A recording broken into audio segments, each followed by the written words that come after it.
Fuh, first time abang romantik ni. Sambut birthday pemandangan KLCC. Hai sayang, hari ni birthday awak kan? Habis nak bantu saya tengok KLCC ke? KLCC tu. Tengok daripada bawah buat apa? Kita naik ke atas. Dekat Scarlet rooftop ni. Dekat atas ni. Tingginya. Yelah.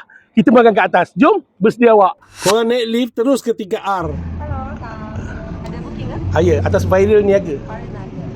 So, abang punya table nanti dekat outdoor Okey, outdoor Okey, baik. Tempat makan dekat atas ni memang privacy. Kau boleh makan dekat indoor ataupun outdoor sambil tengok pemandangan KLCC dan juga Bandaraya Kuala Lumpur. Aku ambil package candlelight dinner tau untuk wife aku. Untuk package yang aku ambil ni, dia ada full set decoration untuk birthday tau. Lepas tu main course kau boleh pilih 2 menu. Pilihan untuk 2 jenis air dan juga 1 slice cake. Untuk main course aku pilih sizzling beef cutlets dan juga golden buttermilk chicken linguine. Untuk sizzling beef ni aku suka gravy black pepper dia. Daging dia tu pun lembut tau. Lepas tu hidangan dia pun menarik. Kalau korang datang sini, kau try lah menu ni. Memang kena sangat-sangat makan dengan pasangan. Untuk pasta, ayam dia aku suka. Lepas tu creamy sangat-sangat. Mesti pasangan kau suka. Kita try lah sikit kan.